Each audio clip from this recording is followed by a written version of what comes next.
converted man here. I found this video, and there's some things that are said that annoyed me, but then I found that video was just a short version of this longer video, and so I thought, well, I mean, it's only going to take me an hour to respond to the short video, but this longer video, well, that's going to take at least 5 hours to respond to. So here we go. His perspective on the afterlife. And it was a really interesting video. So I wanted to do a response to that video today and share my thoughts on the afterlife and kind of give you guys a bit of a philosophical approach in regards to truth and morality. So we are going to be hitting a lot of hot topics today. So I hope you join in on this discussion with me. If you have any thoughts or comments, leave them down below. Don't forget to subscribe for more faith-based content, and let's dive in. So this sounds a bit more. Wow. Okay, hold on. Now, normally I wouldn't respond to that, but I feel compelled. So, faith-based content. Well, I would say let's focus on fact. It's interesting to say that there's some philosophical way to approach truth. I do agree that there's a philosophical way to approach morals, but you need to talk about ethics to really have an in-depth discussion about morals. If you just talk about morals, it's like, well, but what ethical system are you utilizing to frame those morals within? And without knowing that, it makes it very difficult to address the morals. But I'd rather have fact-based content rather than faith. Faith can be anything that you want it to be. And so for me, I'd rather have facts, but that's just me. But it is important to think about how fleeting life is, because we all have an end date. We're not immune from it. And it is a sobering reminder that we should not take this life for granted. I was reading a report the other day from the CDC, and they said that in 2020, 3.3 million Americans died. And this is so tragic to read. But if you think about this number and how many Americans died just in 1 year, think about the rest of the world. The rest of the worlds? The world. That's okay. I mispronounce things all the time. No, I shouldn't harp on that. I don't know why I did. Yeah, I think there was a statistic, it's like every, 3 or 4 or 5 seconds somebody dies somewhere, something like that. And these statistics can vary from they're broad brush strokes in some cases. But yeah, mortality sucks, and whoever or whatever came up with it didn't really plan things out very well, and I disagree with that entity and or the thing that did it, like nature. Like, why did you do this to us, nature? To which nature, since it's not an entity that can respond, won't say anything. Whereas if it was an entity that could respond, it might have a response to why it decided that mortal would be a thing that things are.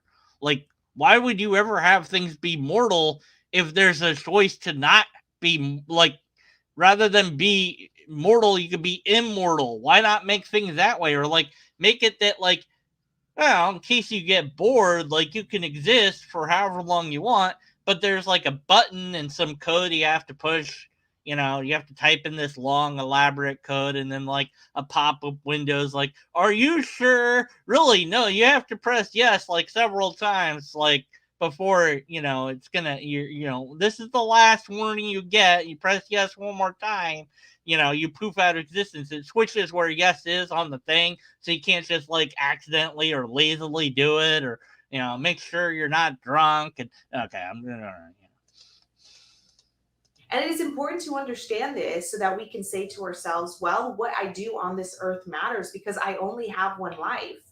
And the afterlife should matter too. That's why this video that Abraham Piper created really stood out to me. He starts off this video by saying, you'll be scrolling through this app and all of a sudden a friendly face will come on the screen and remind you to go drink some water, and the video has like 14 million views. Well, when was the last time you saw someone do that, but instead they were reminding you that you're going to die? But like in a friendly way, not ominous, not morbid, just like, you're temporary. I mean, as far as we know, you might not be, but your current consciousness probably is. He continued on by saying that he was thinking about death, and when you die, you lose nothing. Here's something I was thinking about death this morning. When you die, you lose nothing. It might feel like death is losing everything, but after you die, as far as we know, nothing that matters to you now will matter to you anymore. So everything you have now will become nothing, and so you've lost nothing. It's not as much of a mind game as it sounds like. And this nothingness is so important to think about, because why do we think about the afterlife in the first place if it doesn't really matter? Why? Questions like these have built-in premises. Now, I'm not going to defend what the original TikTok guy said or whatever, because his positions aren't necessarily mine.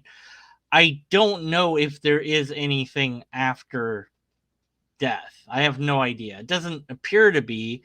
What your brain does near death is bizarre. It dumps all these chemicals in you, and it seems that you might be aware that you're dying. That's kind of scary to think about, but maybe you're not aware. I don't know. It depends what study you look at, and it seems nebulous and mysterious to some degree, but I'm a skeptic, so I don't believe there's anything there to look forward to. But maybe I'll be surprised, and that would be much better than being disappointed. But if I don't exist, well, then I won't be there to complain. But if anyone that knows me would attest to, there's almost nothing that will stop me from complaining. So even not existing will not stop me from complaining. Mark my words. I'm not sure how that's going to work, but you just see. Which it will be a long time, because I'll live to 1,112. You don't believe that, but no, I have a way to do it. I'll tell you how. It's just you have to give me $1,000, and then I'll tell you how to do it. What was I talking about? All right, here's this person. Let's go back to her. She was saying something. Why do we recognize as humans that we still have meaning, that we still have purpose on this earth, and we're still wondering and thinking about what happens once we die? It is true that when you die, anything that you possess on this earth won't matter, and many people hold to the belief that death is just a reminder that you'll cease to exist. Poof, the end, that's it. However, why should we even think about the afterlife in the first place? Why? Yeah, that's what I was going to respond to. And then I lost track thinking of all the millions I'll rake in by you suckers believing that I can make you live to 1,112. What do you mean I said that out loud? Dang it! All right. So, why do we think about this? Because a lot of reasons. There's a lot of potential reasons. But I would first say, is not having an answer to this question, does that, let's pretend I don't have an answer to the question at all, and that you don't, and we don't, nobody knows, and we go, but why do we do this? And go, I don't know. Does that then lead to any other conclusion? Us not having an answer cannot lead to an answer. It's like, well, we don't know why we think about this, therefore X is true. No. Why? Because that is an appeal to ignorance. So I don't know why we do X, Y, or Z. Therefore, the answer is fill in the blank, is the appeal to ignorance fallacy. I don't know should end there. So not having an answer to this question doesn't mean anything in and of itself. So even if you don't think that the answer that I think is true, and that you think your answer is better or more plausible or is true and mine's not true or whatever, that's not how we get to the truth, by the way. It's just what we feel. We have to use a process to figure out what's true, and the process I know that uses a system is logic. Another process that finds results is science. So if you have another process that you would like to use that is not logic or science, then you're going to have to explain how that process works, and then go on to demonstrably demonstrate that that process actually does work. Good luck. I'll look for that in the comments. All right. So, using logic as the system, I'm going to say that you ask this question, why do we do this thing? and there's potential answers. One potential answer is because you were told that thing is a thing in the first place. Maybe at a young age, or maybe at an older age, or at some point in life, you were told there's an afterlife, and you're like, oh, okay. So that's why you think about it, is because you were told it's a thing. Otherwise, you wouldn't know about it.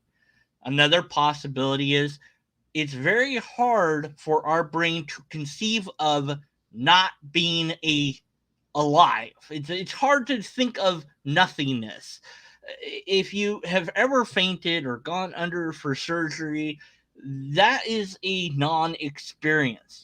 It's almost impossible to talk of. So I had very minor surgery to remove a bone spur thing that I had in my arm once.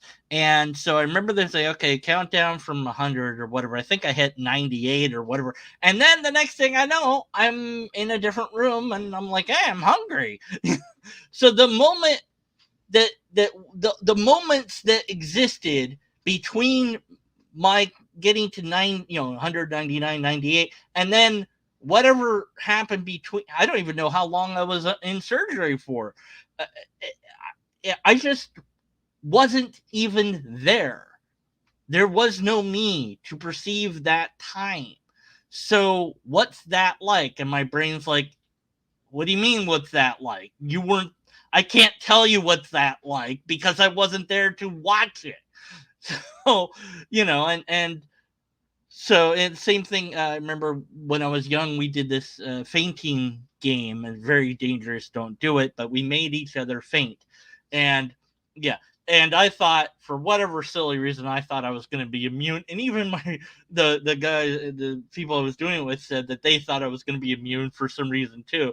I don't know, but I wasn't. And I remember them picking me up and holding me the certain way and all that. And the next thing I know, I was like waking up from this weird dream, and I felt like all staticky all over. And I was like, like my arms had fallen asleep, like my whole body had fallen asleep. And it did, because my whole body had fallen asleep. And so for that moment that I was unconscious, there was no me there to talk about. There was nothing there. It's like one moment I was doing one thing, and then the next moment I was doing something else. And so for my brain to try to say what that was like, it can't do that because it's not there to do it. So I think that one plausible explanation for why we posit a continuance of our existence is because we can't picture not existing. It is not something that we're really able to look at, because you look at it and go, well, I can watch my own funeral, but I'm still there watching my own funeral. I'm hovering over my body. I'm still there. There's still a me there to watch something going on. So to conceive of the sort of non-being is very difficult. So I think that might be a plausible psychological reason why positing an afterlife, a continual existence after this one is done, that you that is you doesn't stop when we die, because we know we die, we recognize that other things die. We don't like that, it sucks, and we go, well, I just can't keep picturing that the universe will go on just fine without me, even though the universe went fine without me before I existed. Didn't seem to care that I didn't exist for millions of years. Why should it care that I don't exist for millions of years afterwards? Well, it won't. But the people that know me, it will matter to them. And it will matter to those that I affect one way or the other. And so it does matter in that sense. And whether we're aware of it mattering or not, it matters right here, right now. Why does it matter, and why should we even care? Before we think about death, we have to think about life. We come out of our mother's womb with a moral compass. Some people may say, citation required. Where are you getting this idea that we come out with this moral compass? I've covered this in other videos. If that was true, we wouldn't need to teach right from wrong. We wouldn't need to tell kids not to throw rocks. And what do you mean right from wrong? Because we have to tell kids not to touch a hot stove. Well, it's wrong to touch a hot stove. Why is it wrong? Because it's going to hurt you. But maybe there's a way to teach them a lesson in a sinister way, and some will say you should let the kid burn themselves on the stove. They'll never do it again. And maybe I would say there's a better way to do it. Show them what hot is by saying, put their fingers in warm water and say hot, and so that it's not burning, and then point to the stove and say very hot, and maybe they'll get the idea so that they won't touch the hot stove. And of course, they're probably going to touch the damn hot stove anyways the moment your back is turned and get burned. But maybe they won't. Maybe they'll figure that out because they'll watch you get burned or other people get burned, and they won't do it for those reasons. But they wouldn't need to learn that behavior if it was built into them. So perhaps you might be half right. That is to say, some of what you say might be true. There might be innate things that we're born with. And they've tested toddlers' perception of depth and things like this, where like, will the baby continue to crawl over a glass plane where there's clear stairs and where there's a drop off, and what ages stop and notice the drop off and will no longer keep crawling. And it's difficult because you have to make it so that the glass isn't something that they can see is there or feel that's there. And and there's all these questions that child psychologists ask, and then they do tests to determine what the truth of the matter is. So when you make a claim like we're just born with this moral compass, you need to show citations. Now, I expect to see citations in your description. That's a good place to put citations. And I don't see citations about that at all. Maybe it's in a pinned comment. Nope, it's not. Okay, so your idea, because you just said it as if it's true and don't support it being true, has no merit. Thus, I must be skeptical of it, and we must be skeptical of it. You need to provide a demonstrable demonstration that this idea is true.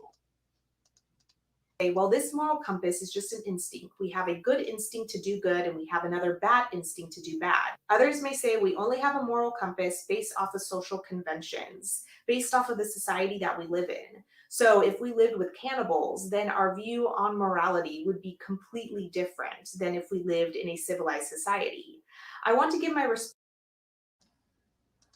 It's interesting you say civilized society, because what you mean by civilized is, in fact, something that is derived from the fact that your civilization is different from that civilization. So, what makes a civilized society versus a non civilized society? Then you'd have to come up with answers to that question. But how are you going to judge that? How are you going to weigh that? What's your system going to be? If we were cannibals, we wouldn't have a problem eating other humans. That would be acceptable to us if that was a common practice. That's the way it would be. There might be the person who's like, hey, wait a minute, maybe we don't need to do this, or maybe I don't want to do this. And that person, depending on the rest of society and how it's constructed, may be exiled, or maybe actually they'll listen to him. Oh, yeah, maybe he's making a good point. Maybe we should stop eating people. I mean, we have to go and raid the other human tribes and kill them off and eat them. I mean, it's way easier to do it with other animals than humans, because humans can outsmart us. So, we're putting a lot of time and effort into this, and we could do the same thing for a whole lot less effort. Or we could put in a little bit more effort and tame the animals and have them here, and and so on and so forth. But what do you mean by civilized? And what do you mean by non-civilized? Why, well, anyways. back to cannibals. You know, it reminds me of something I heard once. There was a cannibal that was eating a clown, and this other the cannibal, he stopped and he said, "Man, this tastes funny." Whatever. Response to both of these perspectives. But let's start with the first one in regards to instincts, having a good instinct and having a bad instinct. The brilliant C.S. Lewis, he is one of my Blah. Not very brilliant. Uh, he wrote Narnia. Okay, that's it. That, you know, I enjoyed those books. That's really all I've read of him. So yeah, but I did see a good movie about his life story. I forget what it was called though. All right, I guess I get, you know, so appeal to C.S. Lewis. I guess that's our fallacy for the day. Go ahead. I don't care what C.S. Lewis said. I only care if it's true or not. So what did he say? Let's find out if it's true or not. my favorite authors. He put it this way. He says, if two instincts are in conflict and there is nothing in a creature's mind except those two instincts, obviously the stronger of the two must win. However, C.S. Lewis pinpoints the issue because he says that we are more aware of the moral law when we are aware of these instincts. And how did he know that that was true? So, see, citing the person is irrelevant. What the person said has to be true, independent of who said it. So, how does he know whatever he's saying is true? How do we know that what is being said is true? So, that's what needs to be demonstrated. Uh, if you know, we could do and construct some sort of test to demonstrably demonstrate if this is true, what is being said right now. But you haven't done that. Others have done different tests about morality and ethics and done experiments on social behavior. But you don't have those experiments here. So all you have is somebody who's just saying what they think is true. That's not good enough for me. I need more than that. He continues on by saying, when we are most conscious of the moral law, it usually seems to be telling us to side with the weaker of the two impulses. You probably want to be safe much more than you want to help the man who is drowning, but the moral law tells you to help him all the same. And so then your inbuilt morals that you were just talking about are then flawed. So which is it? Is it that we're built in with these laws on our in this compass, but yet we have to be aware of them, and then only because we're now aware of them, which if they're built into us, why would we have to then also be aware of them on top of them being built into us? Isn't that a little bit redundant? I mean, if it's built into you, then you are aware of it. But basically, he's saying, like, hey, yeah, when you're really aware of the two instincts, like, you'd rather be safe than risk your life to save somebody. But you also have this inner compass that knows it's better to save that person. But you also have this just this desire to stay safe compass that's also in you. And then you have to decide which compass to listen to, because apparently there wasn't built yet another compass inside of you that pointed to the one to do all the time, so that you would do that one rather than the other one. Man, it's really complicated how this works, or rather doesn't work, C.S. Lewis, and by extension, also Melissa here, for quoting C.S. Lewis, because she's not giving her own argument, she's using this as her argument. And as such, it fails. Typically, a person who is being a good person would muster up enough courage to do the right thing, to tell the truth, to fight for the right principles and values. And if we only had two instincts, then what is telling us to choose one over the other, even when we don't want to? See, But see, that contradicts your thing that you just said. If you have a moral compass that's pointing you to the right direction, then why would you ever desire to not go that direction? So that must therefore mean that something is pointing you and dragging you to always do what's wrong just a little bit. And so you're always fighting this, right? So this proves that there's a God, but that God is completely evil and is constantly trying to get us to do evil, but we're ignoring God in our righteousness. And of course, that God's going to punish us later for not doing the evil. Well, okay, I'm skipping ahead there, but anyways. C.S. Lewis continues on by saying, strictly speaking, there are no such things as good and bad impulses.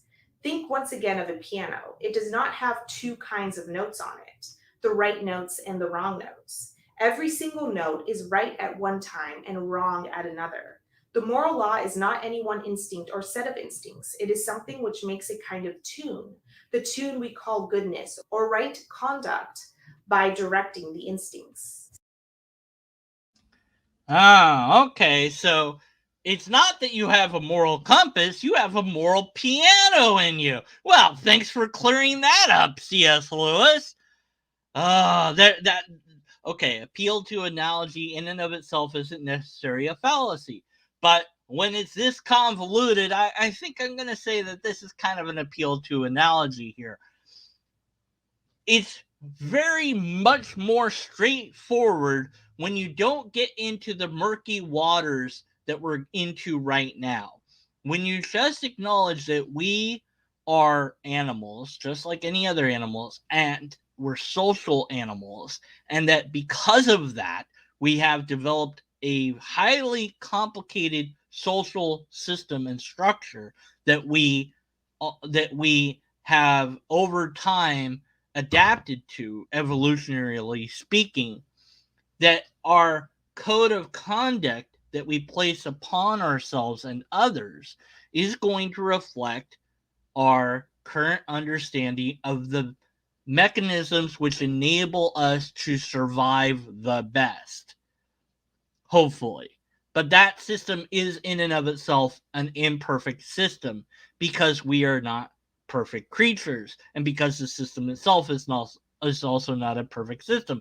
But it does weed out the bad stuff. The bad stuff, the things that don't work, I should say, not bad stuff. The things that don't work for survival tend to die off. So the cannibalism, as an example, tends to die off if you give that society a long enough time to exist.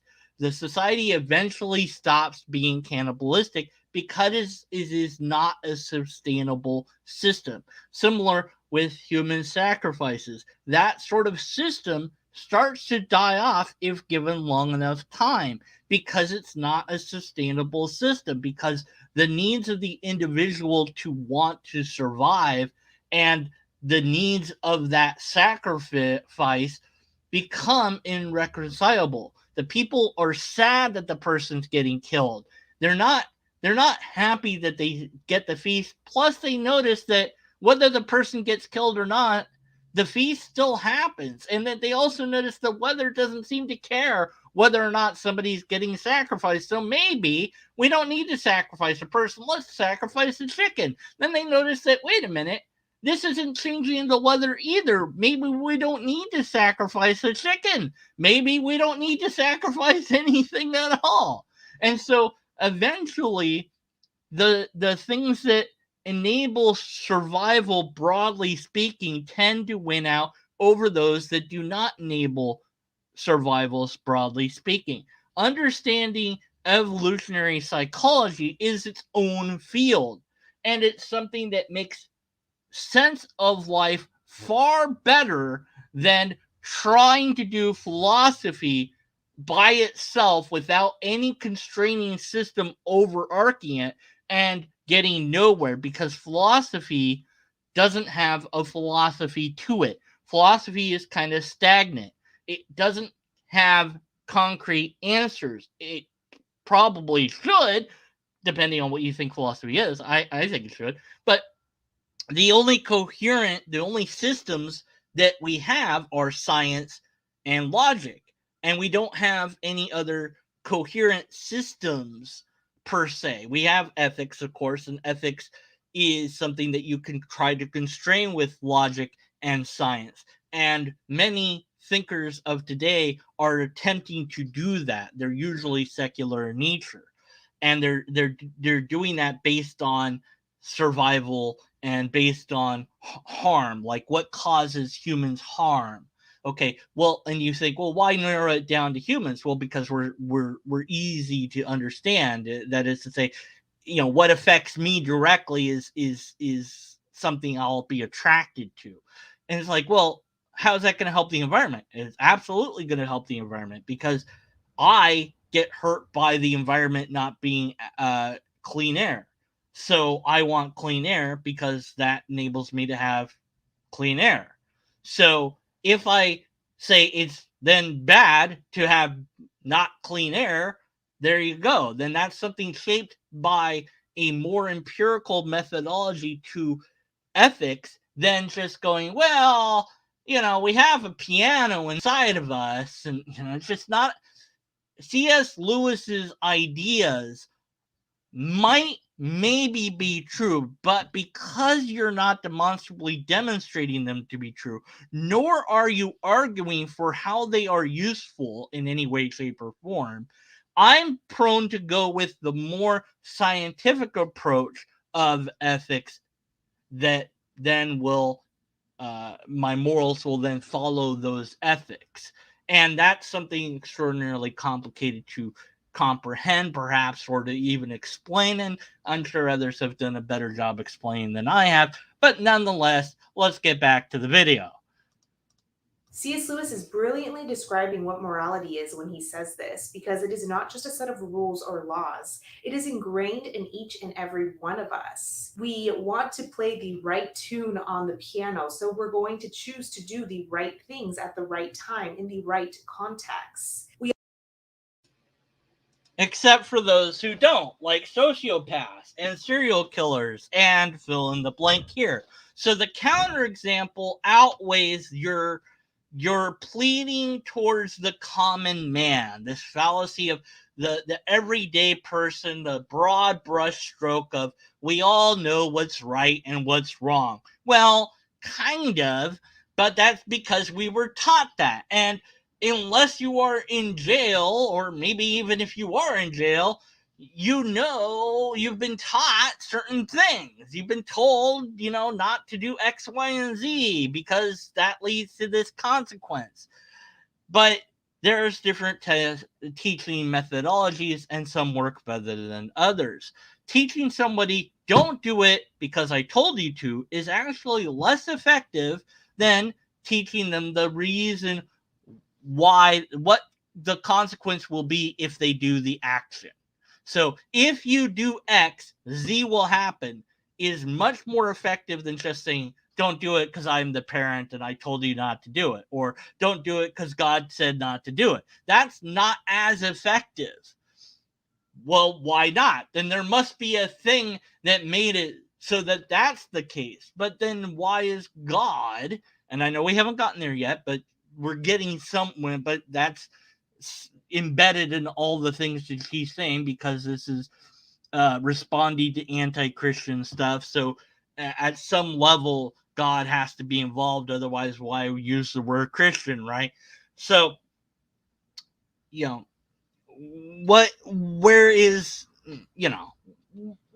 the beef, if you see what I'm saying? What is it that you're trying to get us to? And it seems that if we follow what C.S. Lewis is saying, we have a piano that we want to play well, except for the people that don't want to play it well. And they don't want to play it well because why? Why don't they? Well, the sociopath who doesn't care if the piano is played well or not, to him or her, it makes no difference how the piano is played. They're playing a whole different game because their brain is wired in a completely different way. And C.S. Lewis doesn't comment on that counterexample, either because he's not aware of it, or because doing so would break his analogy to pieces. He'd have to then explain why some people are not given this piano to play, or they're given the piano to play, but they're not given which way to go on how to play it. They don't care if it's good music or bad music. They just want to play the piano. Maybe they don't even want to play the piano. Maybe they want to smash the piano into bits and pieces because that's more fun. And why do they think it's fun? Well, because their brain is different. But C.S. Lewis back in his day didn't have the knowledge that we have in our day about how brains work and things like and psychology and things like this. So perhaps by quoting him, your argument becomes outdated. So rather than just hauling in somebody because you like them, instead find the things that support your ideas that are current and then use data to show that those ideas are correct. Just an idea. We all want to do what is right. We all want to fight for justice. We all want fair play. We all want others to tell the truth. And we want to hopefully speak the truth as well. And we weigh the pros and cons of the decisions that we make because we know that ultimately we should do the right thing. Except again for the people that don't know that, or the people that believe that the right thing is something that you disagree with. What about them? So it is plausible and possible, and we know from history and from the present that different people, different groups of people can have very different beliefs about what's right and wrong. And I'll just bring the Muslims into it. Why not? Hey, the Muslims, some of them, not all of them, but a significant number believe that throwing people that they think are gay off of buildings is perfectly acceptable. Whereas I personally don't think that that's okay. I think that's kind of wrong. In fact, I do think it's wrong. And I'd be like, hey, no, don't do that. Come on, why? What did he do to you? What did she do to you? So what if they're gay? Let them be. Who cares? If you're going to throw someone off a building, at least have like a big balloon for them to fall into so they don't die. And then I get killed because they don't like atheists and skeptics either. So I'm not going to the Muslim country to say that. But in my pretend scenario, I totally said that. Maybe I send a robot to say it for me. And they'll destroy the robot, I guess. And also they probably wouldn't understand me unless they spoke English. And it's probably expensive to do it. I'm off topic again. Get me back on topic. Anyways. So what do you do then? You say, well, but you're wrong to do X. And they say, you're wrong not to do X. And then how do you decide who's right? If both people supposedly have the piano that's also a compass inside of them,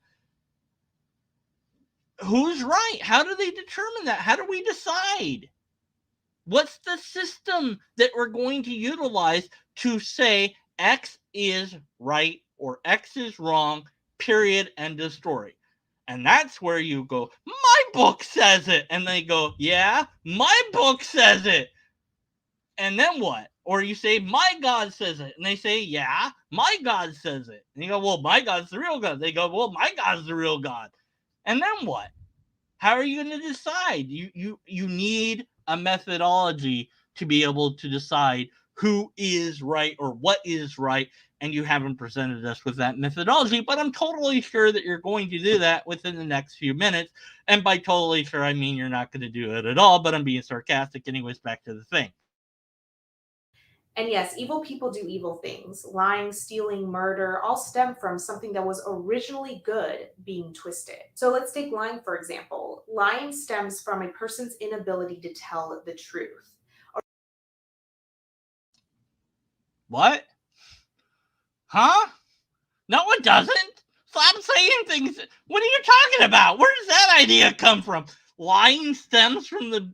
Huh? No, what? Where do you get these ideas from? Okay. How do I explain what lying is?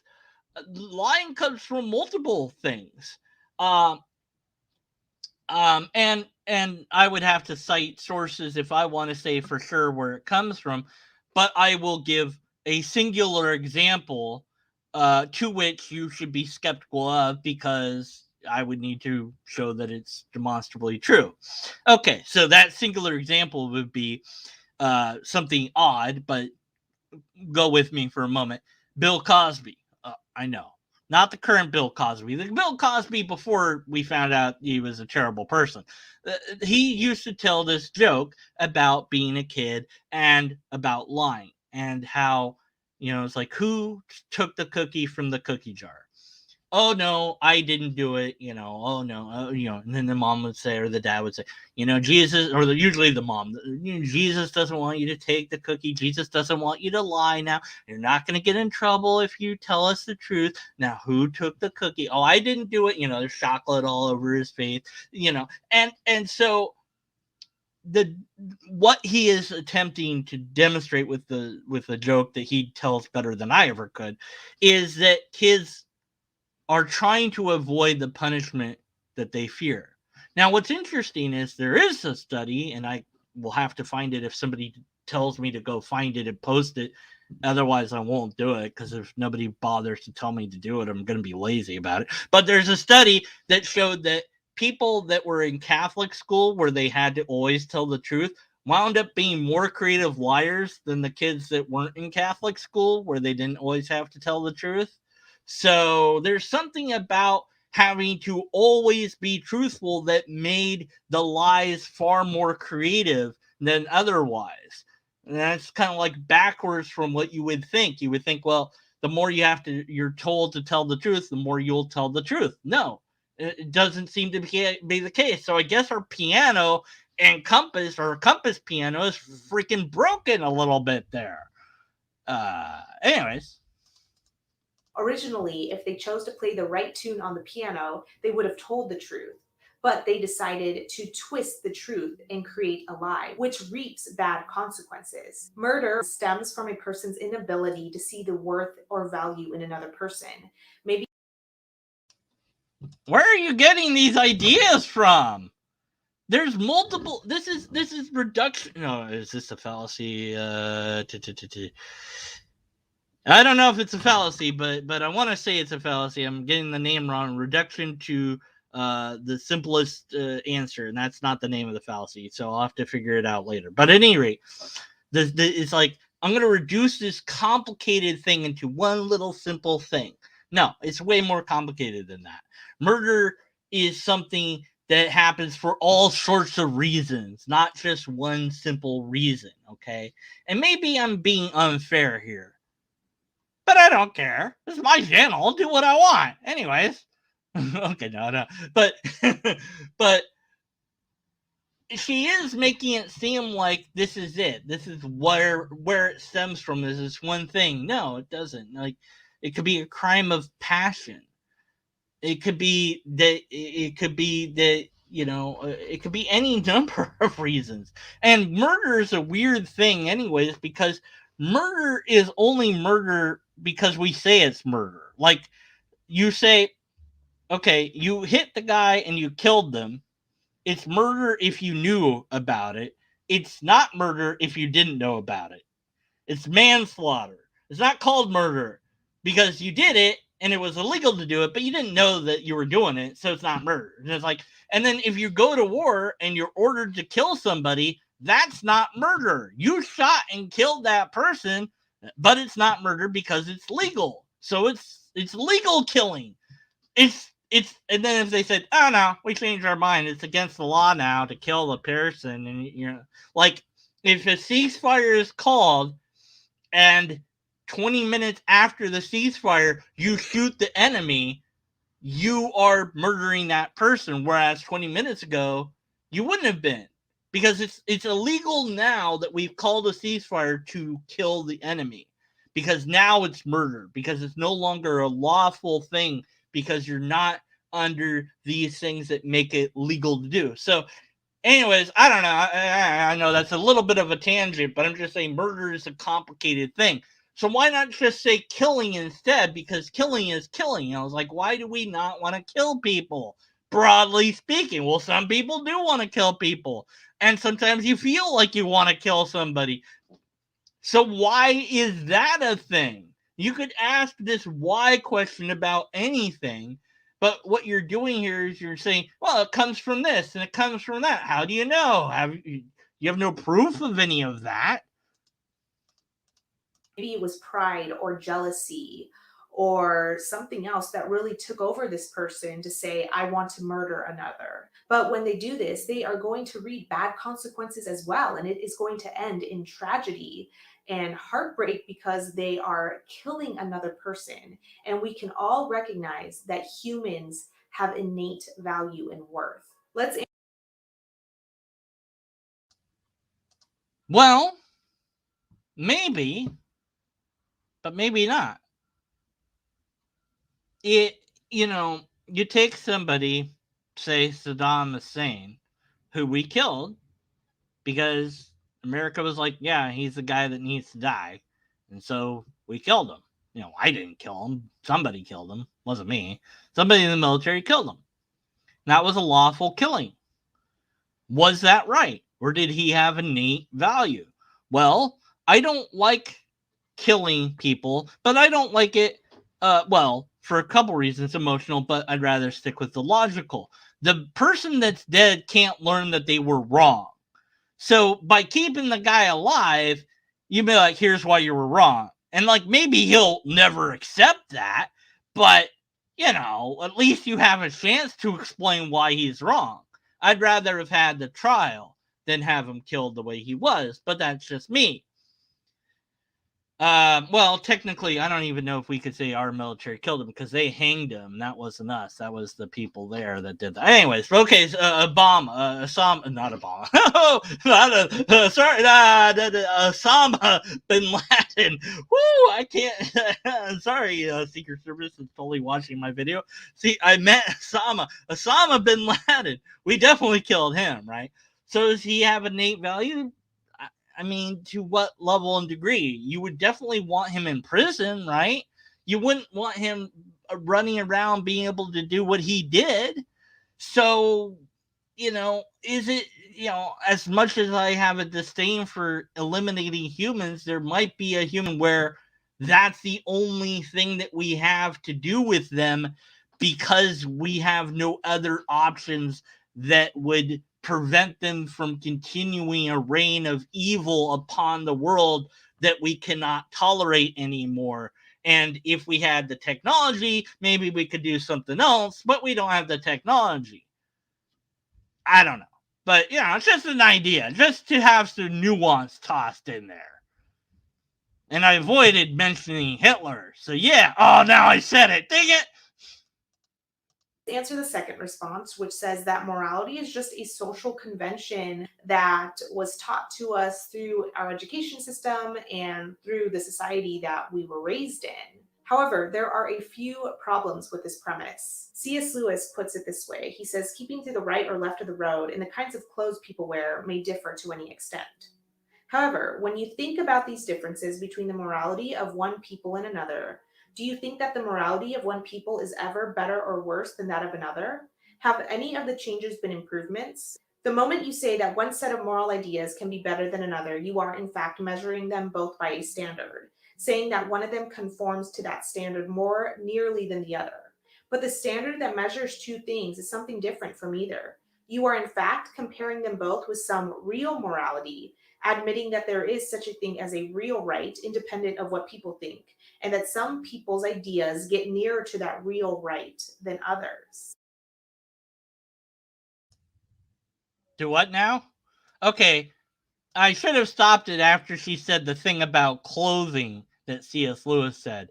Because the Bible says, you shall not wear cloth of wool and linen mixed together in Deuteronomy 22:11. And in Leviticus 19:19 it says, you shall keep my statutes, not let your cattle breed with different kind. You shall not sow your seeds with two kinds of seed, nor shall you wear a garment of cloth made of two kinds of material. God's saying it's bad to mix fabrics. I wonder what he would have said about laundry had we had laundry back in that day. And thou shalt separate the white clothing from the color clothing. That's way thou shalt not get pink shirts, which are an abomination to the Lord thy God. But thou mayst wear pink if thou art a girl, but only if you are a girl. Otherwise, it is an abomination, and you shall be stoned to death, because everything ended with stoning to death in the Bible. Anyways, well, all the laws did. What was I saying? What was I complaining about? Oh, right. How wrong she is, you know. Um, so, so what she's saying that's not really her, it's just what she's quoting from C.S. Lewis. So I guess I'm not even arguing against what she thinks, which is kind of sad because I was hoping I'd be arguing against what she thinks rather than what C.S. Lewis thought. But whatever. Um, you know, she's letting C.S. Lewis do her thinking for her. Okay. Anyway, so no, you're not comparing them both with some real morality. You're comparing them with what you think is correct and what you don't think is correct. So you do not know what the actual correct thing is. You don't. You might think that you do. You might have a book that tells you or whatever, but ultimately you don't. So you're not comparing them with some real morality. I love how it's capitalized. Because you're comparing them to things, you're saying that's bad, that's good, based on your own preferences, based on your own desires, based on your ethics, your morals, your society. If you were aware of the real morality that was out there, then why would anyone not do the real morality? If it was a piano compass in our heart, or whatever the bleep it is now, why would it be that we wouldn't all have exactly the same values from culture to culture to culture? We don't. There are still tribes, very few, I would suspect, but there are still tribes out there, and I don't know if there's still cannibalistic tribes out there, but there could be. But there's still certainly tribes that have different ways of doing things than we do.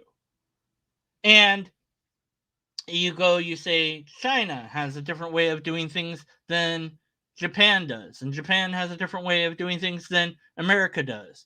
And even different states of America, and different cities, and different towns, even in different houses, things are done differently.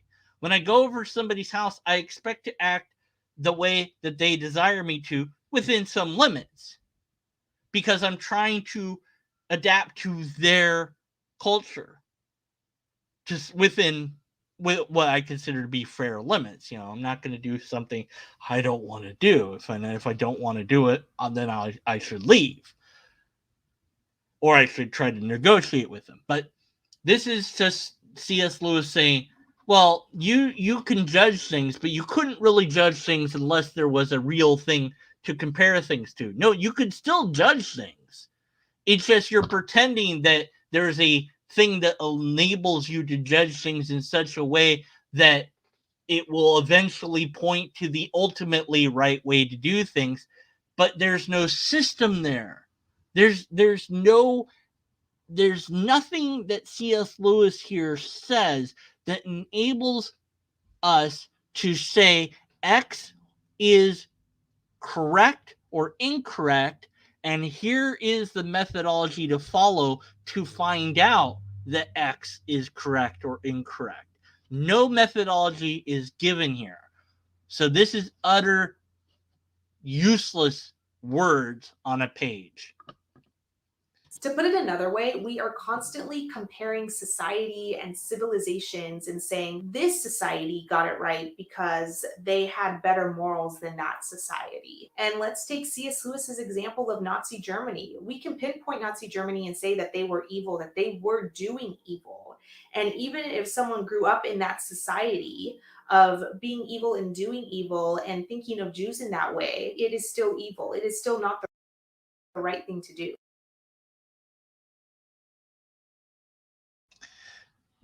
But like I said earlier, saying that something is wrong is less impactful than explaining why it's wrong. So you can say it's wrong all day long. Why was it wrong? What parts were wrong and in what ways? And besides, it wasn't just Jews. It was the Jews that were mainly affected, but also gypsies and homosexuals and the elderly and the sick as well. And also atheists, probably, But a lot of people were affected. Not everybody agreed. Some people didn't agree. Some people were unaware of what was going on to some extent. And by the time things had gotten as bad as they did, people had been browbeaten into submission to some degree. So, why did that not succeed as a society? And why would it have failed even if they had won? So if you were born in that society and you grew up in that era, well, there wasn't that long that you would have had to be able to adopt it. Only if they had won could you have adopted it. So we have to imagine an alternate history there.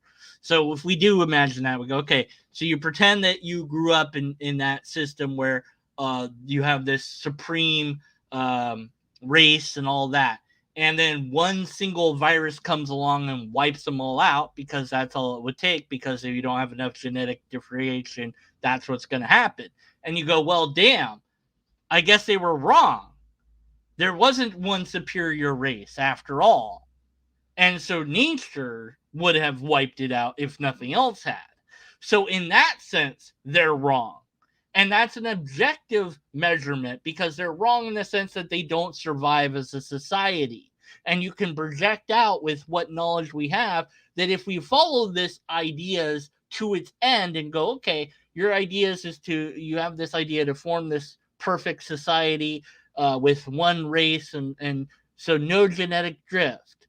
So that would result in something that would not be sustainable as a society. And therefore, it would eventually fail. And because it would eventually fail, it's not a good society.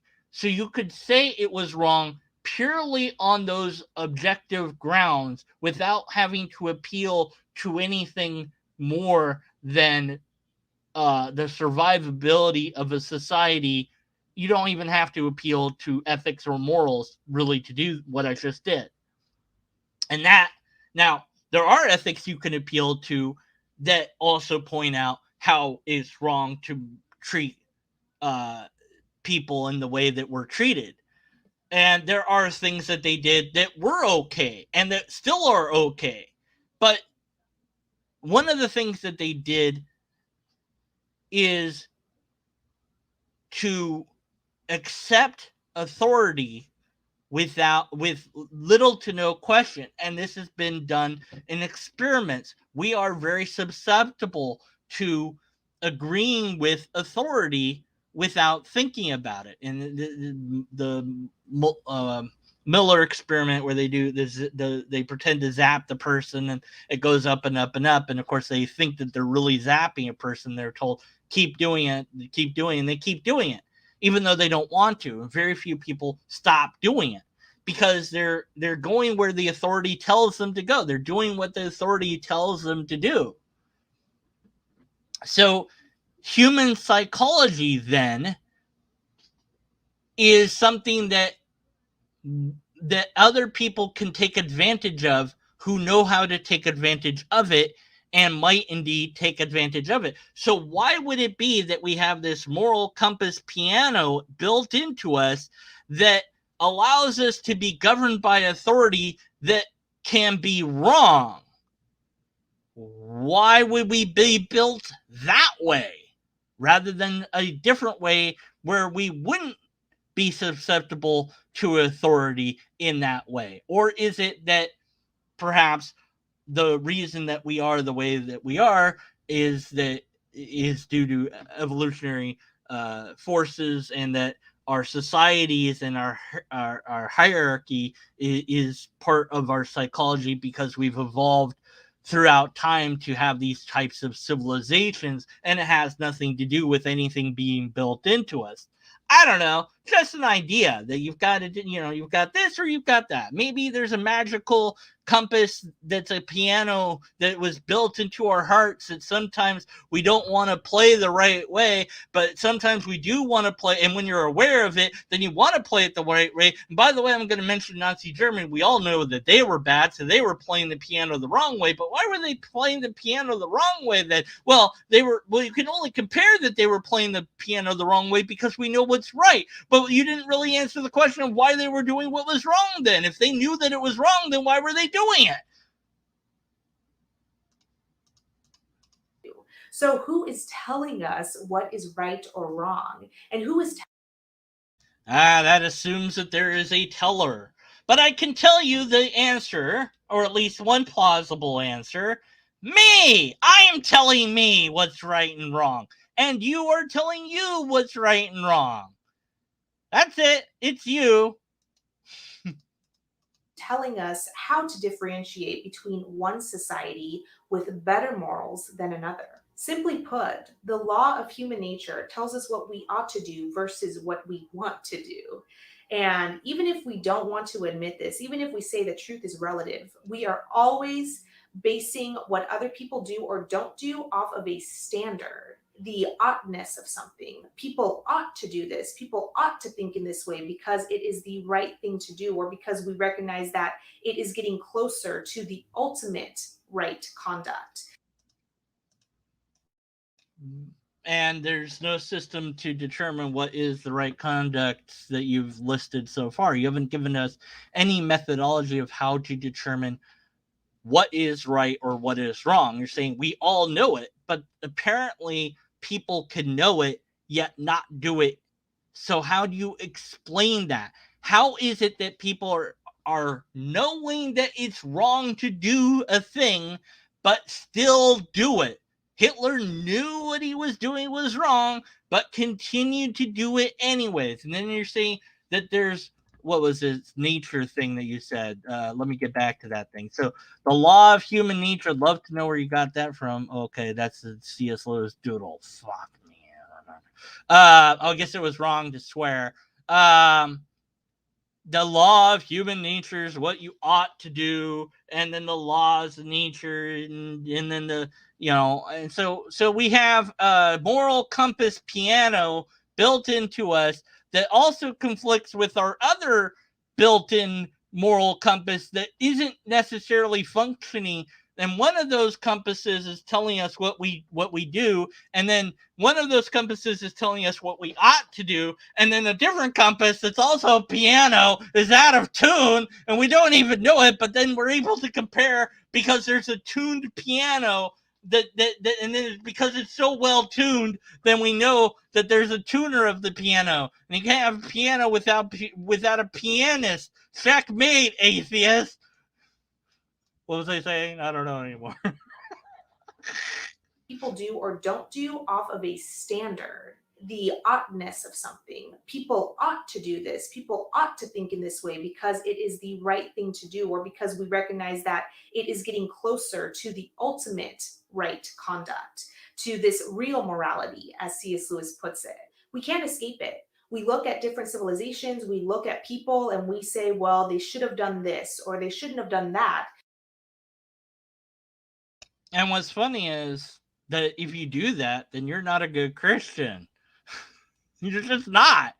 Judge not, lest ye be judged. However you judge people, that is what you will be judged by in full. So, as a Christian, you're not supposed to do this. So the Christian should say, I'm not going to say that the Nazis were bad because that would be judging them. That's God's job, not mine. I'm not going to say that they were good, bad, or other. I'm going to live a righteous life as outlined by Christ. But that would mean actually following what Christ taught. And that would require knowing what Christ taught. That would require reading the Bible. And that's hard to do. So I don't want to do that. I'll just listen to this person instead. You're not even a good Christian in this moment. Look, I get annoyed when theists aren't good at being the theist that they want. It's just like, what are you doing? You should be telling people don't judge. That if you do judge, then the way that you're judging is going to be used against you later on, whether it's here in this life or in the next. And then God's going to be like, depart from me, I knew you not. And you're going to be like, wait, but I did all these things. It's like, yeah, well, it doesn't count though. Sorry. And you're screwed. So what about that? Using your own theology against you. It's just an idea that I had that I thought would be interesting to throw in the mix here. So you shouldn't be judging other cultures as a Christian, period. Why wouldn't that be part of your message? I'm flabbergasted. Maybe you're just saying this is something we do, but we shouldn't do it. We should try to not judge people at all. But then by judging them, then we show that there's a moral thing that is the true measurement. So by doing the thing that you're not supposed to do, you prove God. Wait, what? Really? So maybe God built us flawed so that you could have a really convoluted argument to prove God's existence. But I made that argument and you haven't. And I didn't put it into logistic format, and I'm sure if I did, it'd be all screwed up anyways, because you can't really argue for things that aren't without some sort of logical fallacy. But that's a whole nother topic, a can of worms, and I'm not done complaining about this video yet. Because we are basing everything off of a standard, even if we don't want to admit it, even if we think that truth is relative. Let's take the law of gravity, for example. If we grab a rock and we drop it, the rock is just going to fall. The rock is not going to say, well, today I don't feel like falling. It inevitably will fall because it's trapped in the law of gravity. But what makes the law of human nature so unique is that we have a choice to make. We're not trapped into this law of human nature. We can either do the right thing or we can do the wrong thing. We can either choose to do good and reap good benefits, or we can choose to do the opposite. And this is something that makes humanity so unique. I also disagree with the idea that doing good will always lead to good and doing bad will always lead to bad. Unfortunately, that's not how life works. If it did, we would always do what's good. Period. End of story.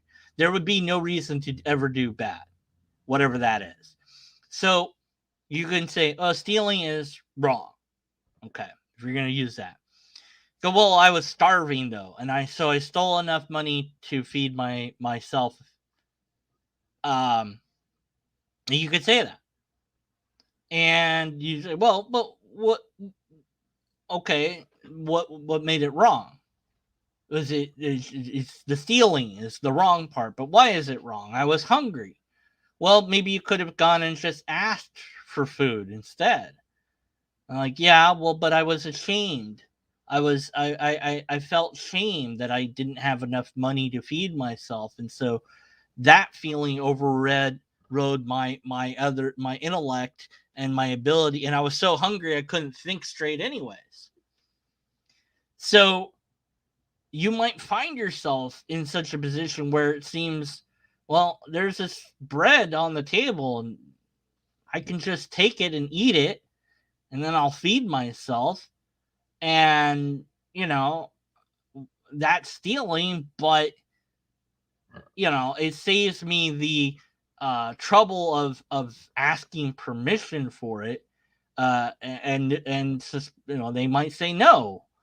And they might have good reasons to say no. They're not going to give me it. So, now here's an example. Fast food places routinely throw out tons of food at the end of the day. They have to do this according to regulations. They're not allowed to just give it out to the homeless. Not that fast food is great, but it's something to eat. So the employee that takes the food that they were going to throw out and instead of throwing it away, but takes it to feed somebody, has stolen that food from the company. As weird as that is, as bizarre as that seems, technically, if they don't throw away that food, they are stealing that food from the company.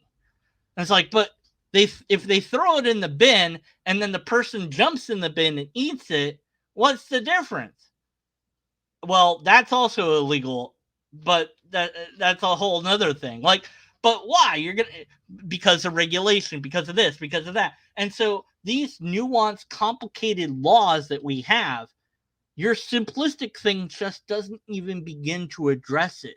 Why can't the person just take the food that was about to be thrown out and give it away? Well, because there's all sorts of laws and rules that say that that's basically stealing from the company. Even though in a moment, if you put it in a bag and then the bag in the bin, and then if you know that somebody's going to come along and take from that bin anyways, why put that difference there? It's like, well, the person's also breaking a law by diving into the bin and retrieving that food, but it's a different law that they're breaking because they're not stealing that food anymore. They're now just trespassing on the property. And maybe there is a law against dumpster diving in that area, but it's a separate law. It's not theft, although it can still be theft. Sometimes garbage is treated as property, and so, but that's complicated. You go, well, but it's just simplified by saying stealing is wrong. But when is it stealing? It's way more complicated than this. It's not as simple as just saying, well, it's wrong to do it. It's wrong in every single case, no matter what. It's always wrong. So you shouldn't steal. And ideally, if you can find a way to not steal, that would be preferable. Then we need to shape society in a way that makes it so that nobody has to steal. So we have to get to the root cause of why they're stealing, which is not something simplistic like, well, they didn't know how not to steal. It might be something like they were hungry, they ran out of options, they had asked people to feed them, but everyone said no, including the Christians. And I have been in situations where I was very poor and near homelessness and around that situation, not to appeal to myself as a minority, but still, personal stories don't matter, anecdotal things, but still, if I'm in that road now. I already started telling the story. Now people are going to want to know the story, right? I called up the different churches in my area. Every single church had zero money to help me out with. And I wasn't asking for the money for me. I was asking the money to pay bills that I had or whatever. And they also didn't have food. They didn't do food. One church had a little tiny pantry, but most of them didn't. They all sent their money to this one city-run thing.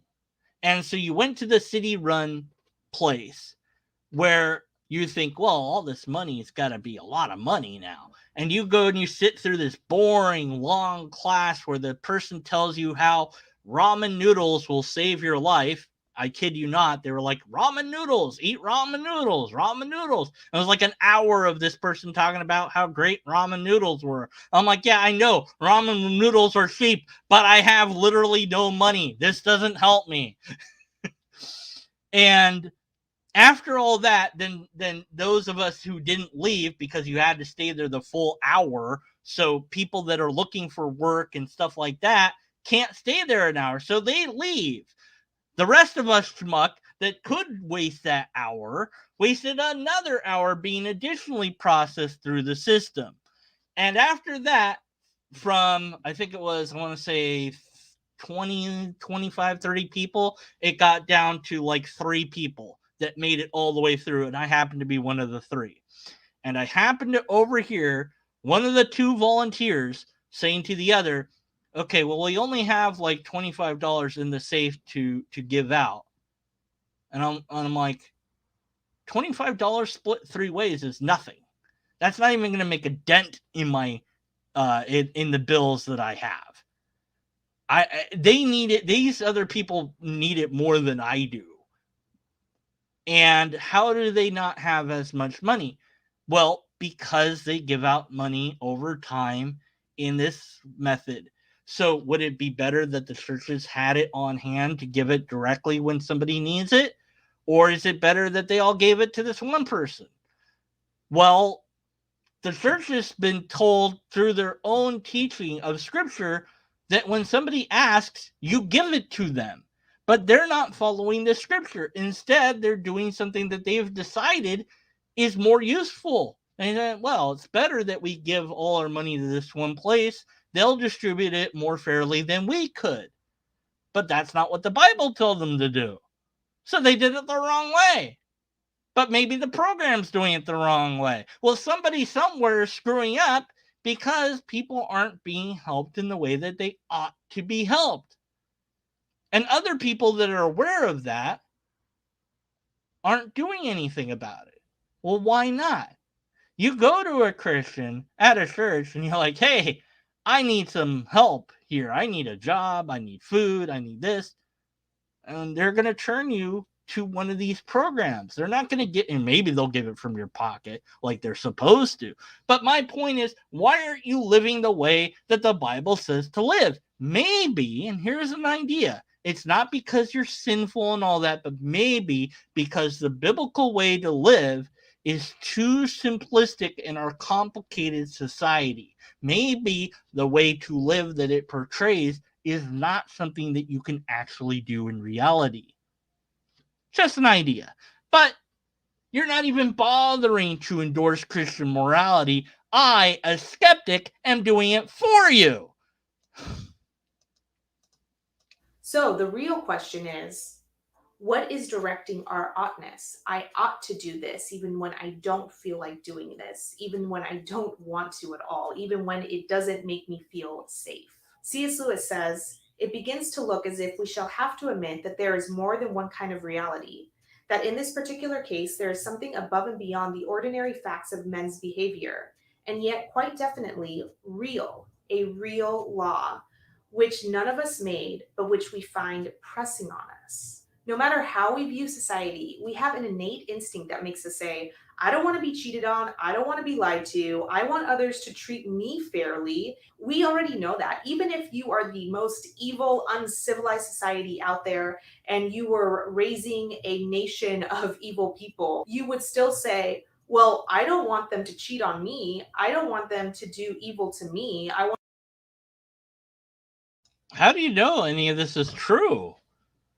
How do you know this is true? You're just asserting that it's true based on what C.S. Lewis said. If you were, look, I could understand if you were quoting scripture at me, at least I could understand that. I'd be like, okay, now I have something different to complain about, but you're not even doing that. And I don't get it. Why are you appealing to C.S. Lewis rather than the Bible?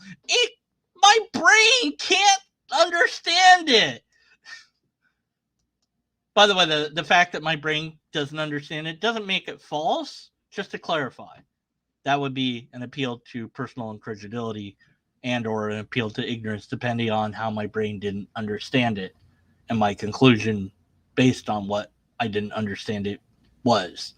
So just to point out, I'm not doing that fallacy. But if I did do the fallacy, it's okay because it's fine when I do it. That's also a fallacy, by the way. Name the fallacy for 100 lobster points in the comments below. Where was I? All right. I want them to do evil to other people. You see what I'm saying? There's this innate objectivity that says, well, at the end of the day, I do recognize that there is a right and a wrong. And even though I want to do the wrong thing, I still want people to treat me in the right way. We can't escape it. It is the law of human nature.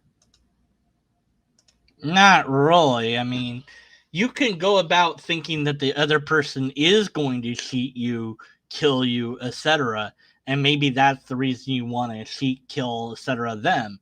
Or you can think that your society is superior to theirs and that allows you the right to conquer them.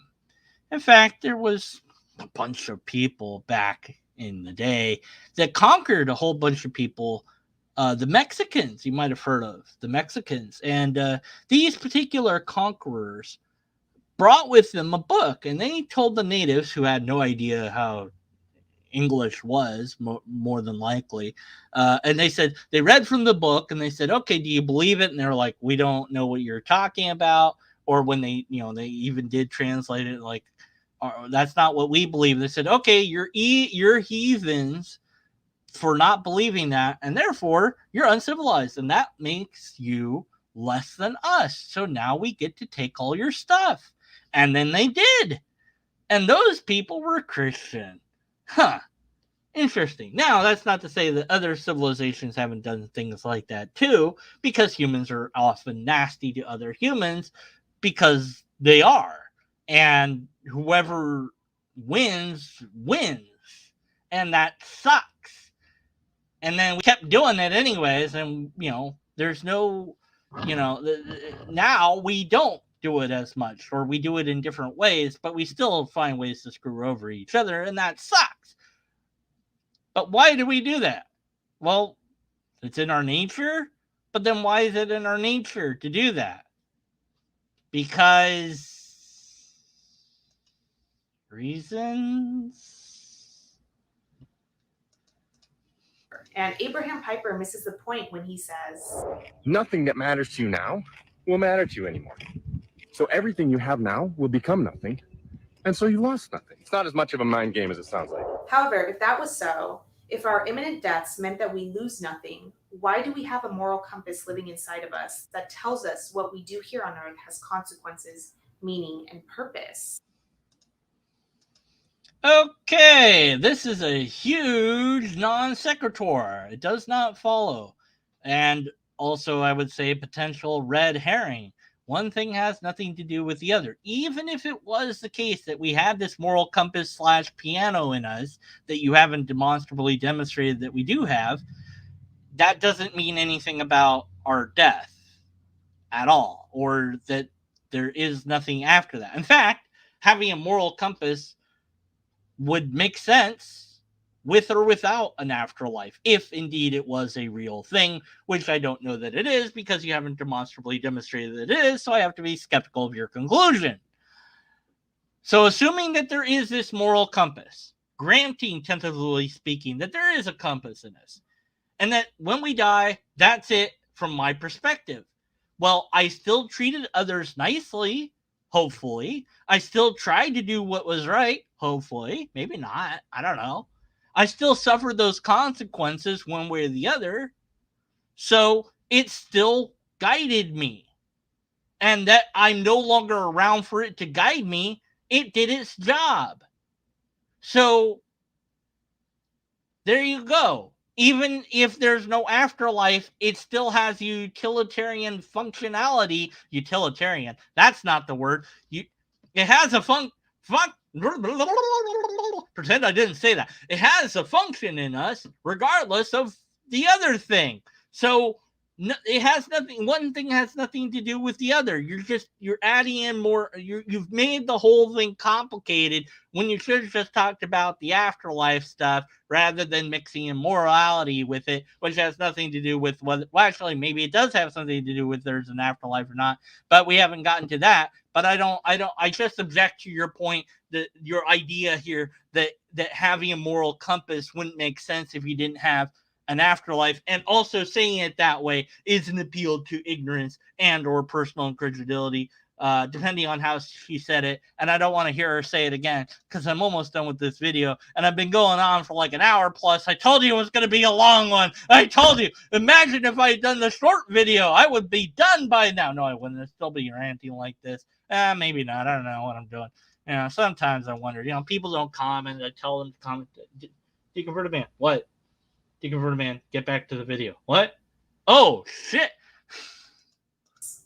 Why do we recognize that human beings have value? What makes us ponder the question of death or life after death?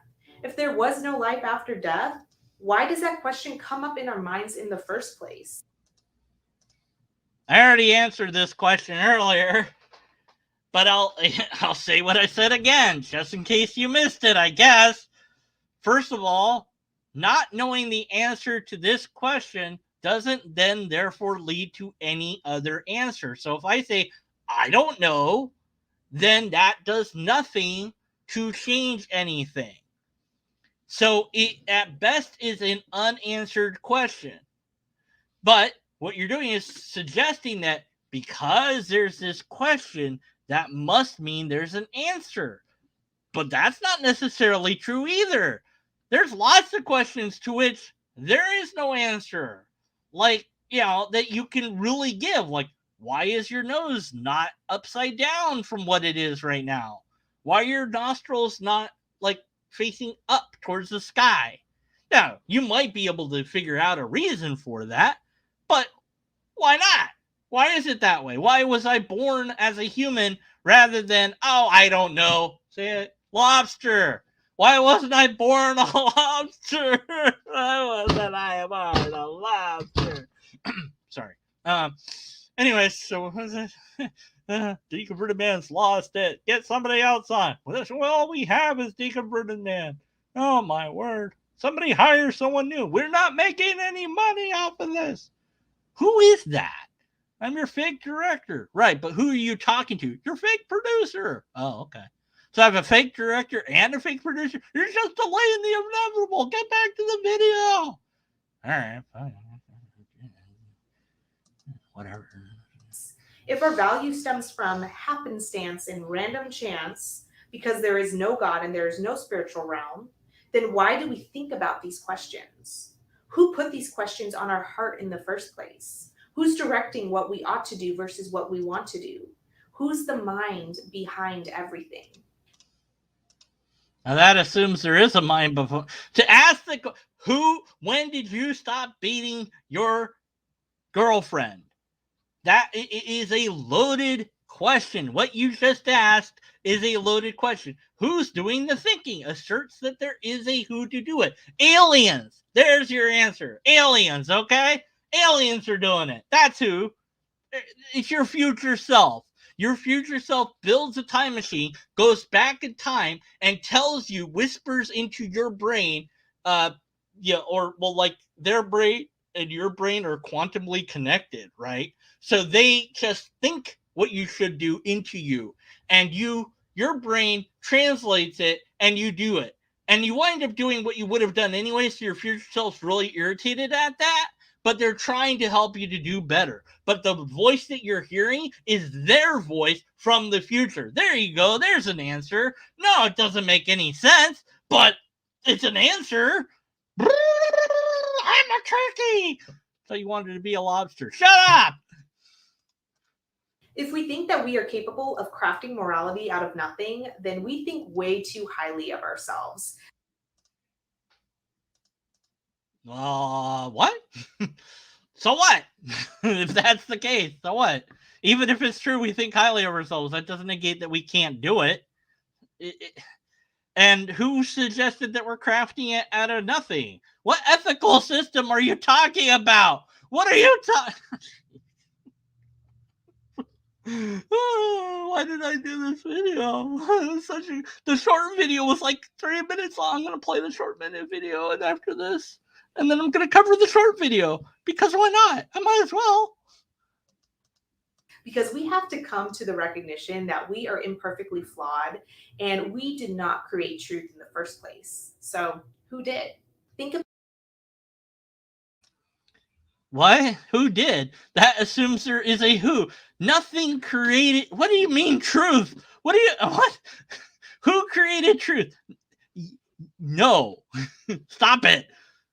Truth, if you mean reality by truth, like what do you mean? Like what is real? Like depending on what you mean by truth. Like, okay, so what I think the word truth means is just what is actually factually correct in reality.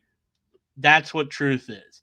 So that is essentially then reality. So saying who created reality, it's like, well, you're assuming there was a who.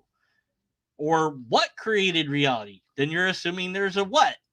What if just reality is? It wasn't created at all. It just always was, and that's it. And it's like, well, but that doesn't matter. It's just that's how it is. That's it. It's just reality always was.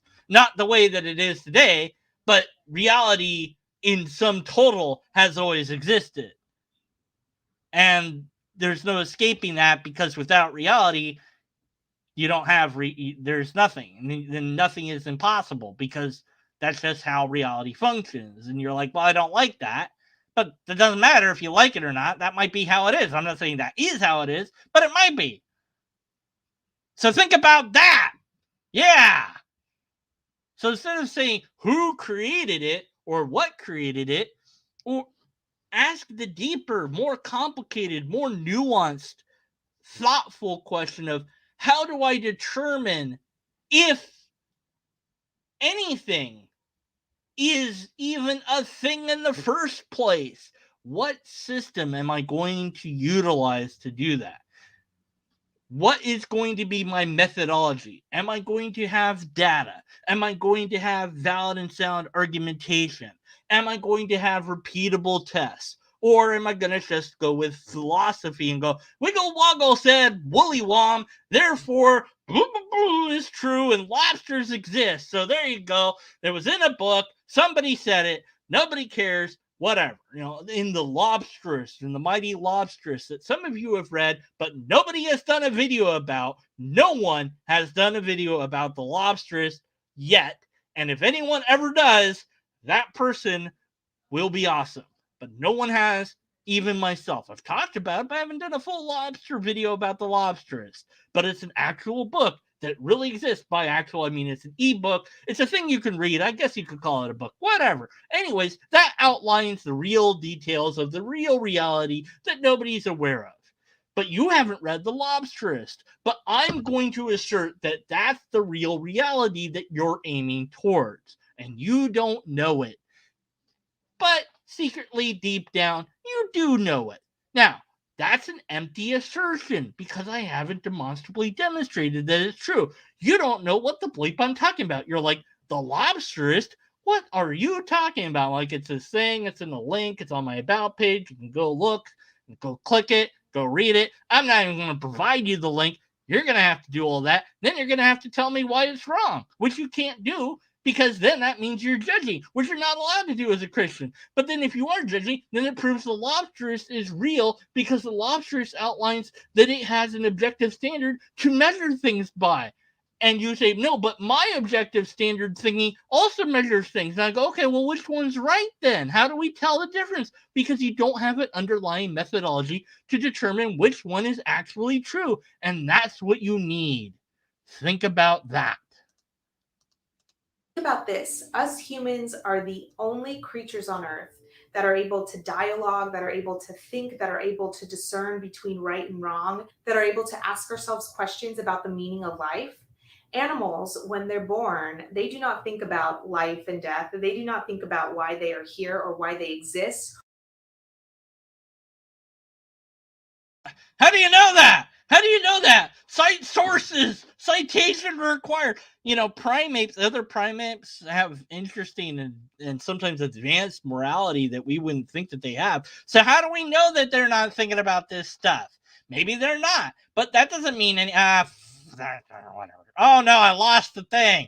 Oh, what have I done? No, there it is. Okay, there it is. All right. Or if there is even life after death. So we can come to the conclusions that humans are special, humans are unique, and we're created for a purpose unlike any other creature here on Earth. If we were created by random chance, we wouldn't even understand what meaning is. Well, this is a false equivocation. We weren't created by random chance. Oh my, I don't have the strength to explain biological evolution anymore. Okay, we are the result of biological evolution, which is chance plus the filtering mechanism of death. So it's not just chance, by the way. And we are the result of that process. We're not. It's the word created suggests something else, so I'm not going to use that word. But basically, you're saying, well, but if we were, then this would be true, which is an appeal to consequence. But you'd have to show that that's actually an actual consequence for it not to be a fallacy. But you haven't demonstrated that it is that, so therefore it's a fallacy. So I don't know. I haven't kept track of how many fallacies you've had, by the way, but you at least one. So whatever. Because meaning wouldn't exist without God. And maybe at this point you want What? to tune me. Wait, where did that come from? That was from nowhere. Which God are you talking about? Wait, no, you can't just throw that in there in the last few minutes. You have no argument for that at all. Me out because you were tired of hearing about God. Maybe you grew up in the church and you said, well, I'm done with religion.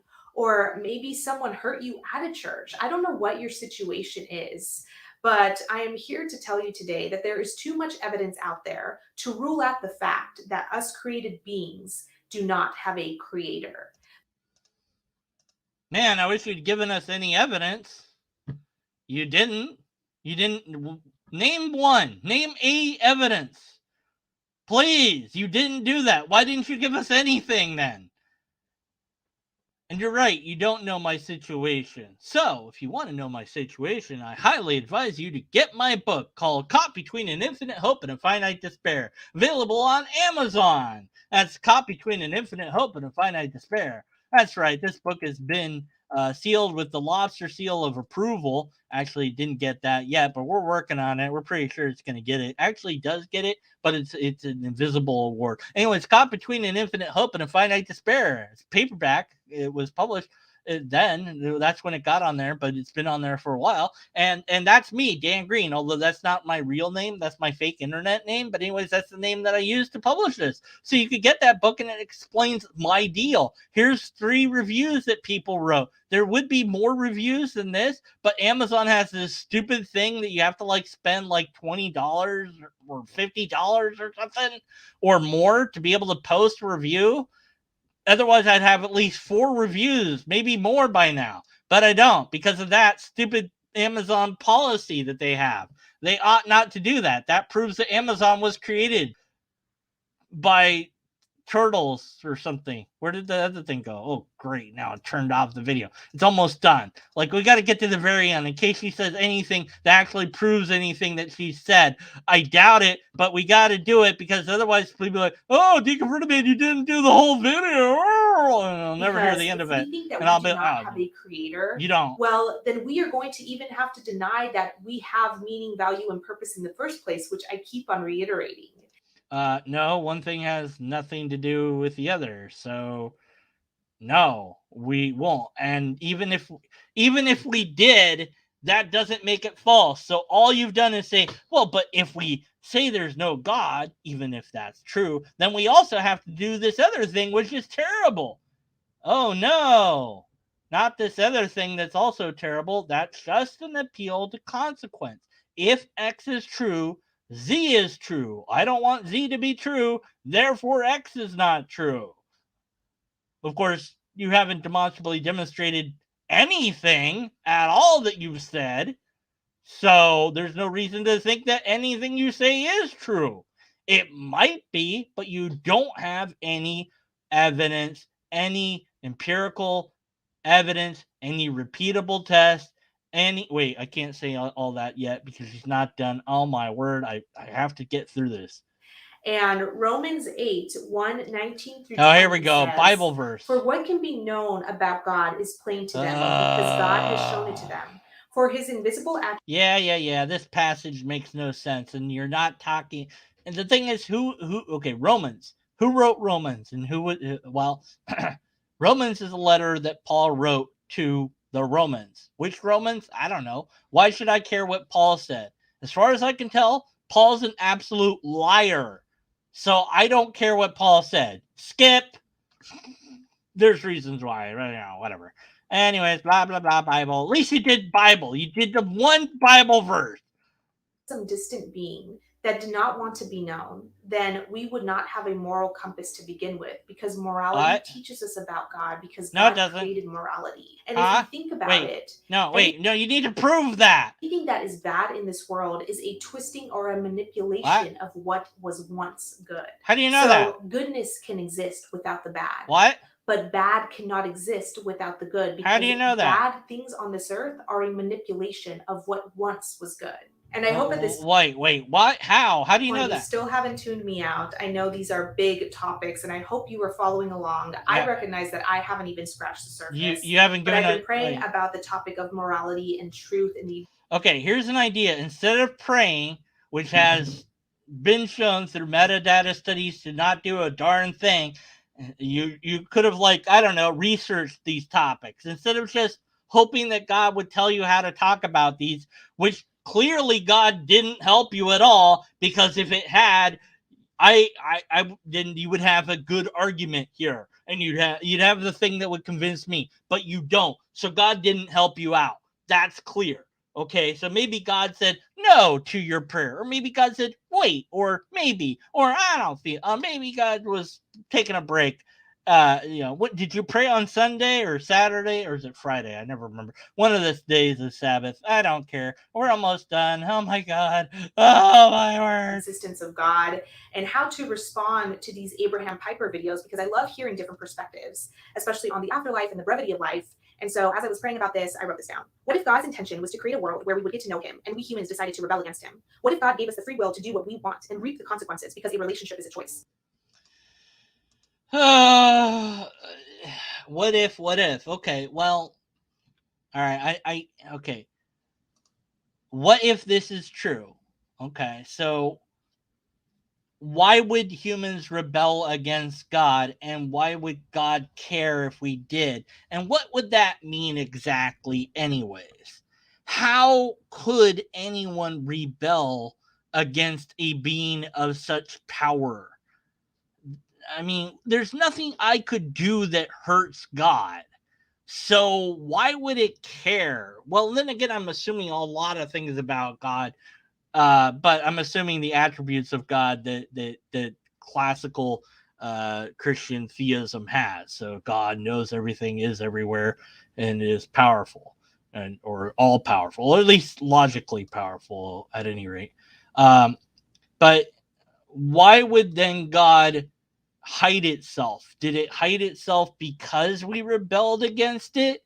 Why wouldn't it stay obvious? Why create a world where humanity is separate things that don't get to see God? Because the problem with having a relationship with it is I don't have any choice in the matter of having Decided a to rebel against him. relationship, because I don't believe there's a thing, because it's hiding so well that I can't tell that it's there. So I don't have a choice in the relationship. So whether or not I rebel against God, I can't rebel against it because I don't even believe it's a thing to rebel against. If it had stayed unhidden, then if I rebel, I actually make an actual choice. But I have no choice to actually make because it's so well hidden that it might as well not even be there. And then, of course, you go on to the what it, and then, but through that rebellion, then you can, do all this, and then you can learn through that.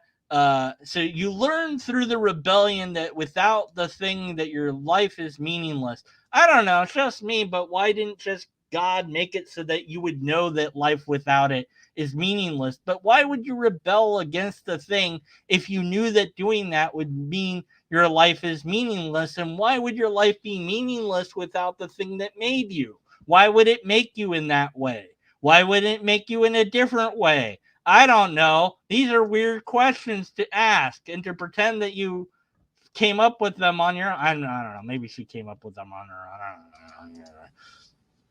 All right, whatever. So be a Christian. Blah, blah, be a Christian. Of life. And I know I only scratched the surface, but my hope for you is to ask yourself these hard questions as well. Don't get lazy in your thinking. Know that. I don't think that my hour-long video, I think that my hour-long plus video proves that I'm not lazy with my thinking. If you haven't gotten to this part, what was her name again? Melissa, then you're lazy with your thinking. Ha ha ha ha ha. And then she doesn't know that I said that because it's later. She doesn't know anything I'm saying if she's not listening to the video. I can say whatever I want. She doesn't know. Blah, blah, blah, blah, And she'd be like, why are you doing that? Yeah, because I want to. I don't know. Us humans have meaning, value, and purpose for a reason. So ask yourself, is there a God out there? Don't just say, well, I'm going to learn about the afterlife when I die. That is not a question that we should be asking when we die. Because why not? I mean, like, I'm gonna focus on this life.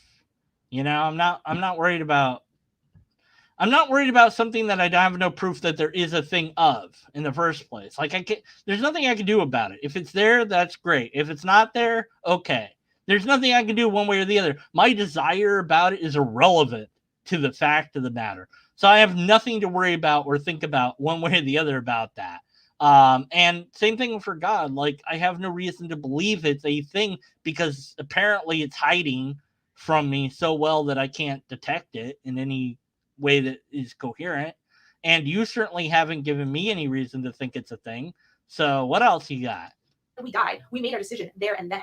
Ask yourself these questions now, because we are the only creatures on Earth who think about life and death and meaning. Animals don't think about this. Bugs don't. I don't know about that. Maybe animals do think about it. I don't know what level they do, but Think about this. There's how do you know that bugs don't think about it? Think about us. Something unique that says.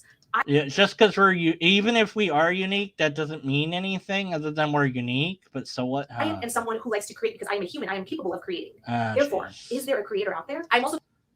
I don't know. People are saying that this society has better morals than this other society. How am I? But you are capable of doing that, but you're not capable of producing a coherent methodology for us to determine which one is better. How do we deduce which one is really better? I'm just repeating myself, but shows she. It's her fault. I'm able to compare these two. I'm also people saying, even though I want to be selfish, I should do the right thing. Who is directing our oughtness? What we ought to do versus what we want to do? These are huge questions to think about. My ultimate prayer for you is to really seek answers to these questions yourself. And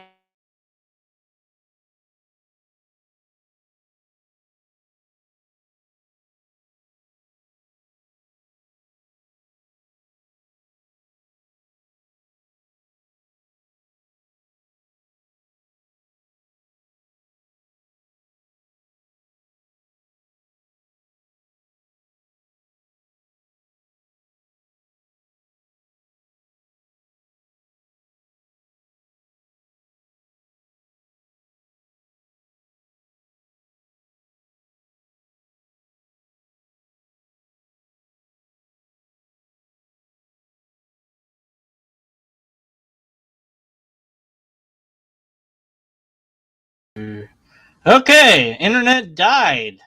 That's fun. Must be God messing with me again. Whatever.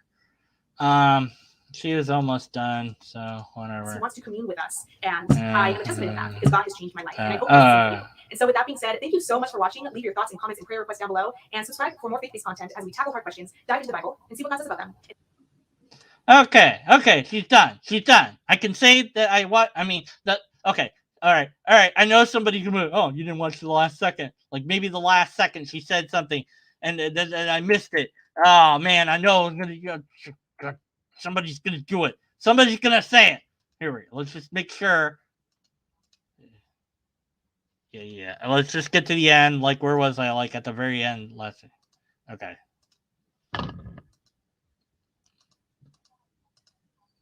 Bye, guys. Okay, there. It's the end. Okay, just to make sure. Just play a little bit more. All right. And it's over. Okay. So there. Nobody can complain that I didn't do the whole video. Somebody's going to do it anyways just to piss me off. All right. So, empty assertions after empty assertions with absolutely no empirical evidence, no repeatable test, no data, no logically coherent argument. Just nothing. A bunch of nothing. Now, maybe you're like, well, deconverted man, why did you do this? Why did you do this to yourself and all of us by extension? Why did you suffer through all this? I'll tell you why. It's this first video. That's why. That's the video I was going to do. It's 56 seconds long, right? And I'm like, oh, here's the video I found. I typed in, does God exist? I narrowed it by weeks. And it was like this week, and here's this video. And I'm like, oh, okay, I can do a thing about that. And so here, let's play that 56-second video and let me rant about it for another hour. Here we go.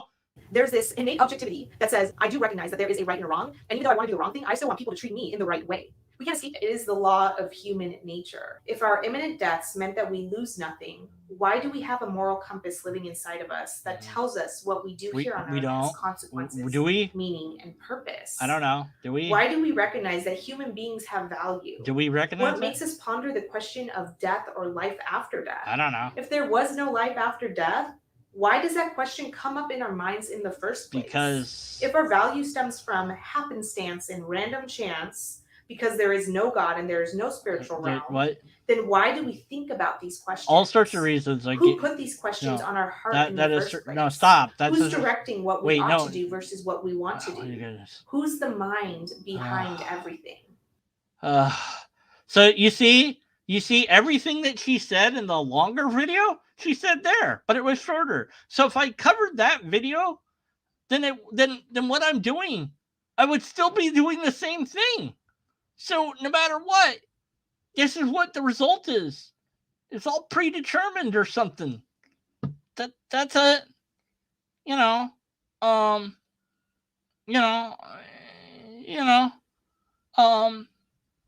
so yeah. Thanks for watching, everybody.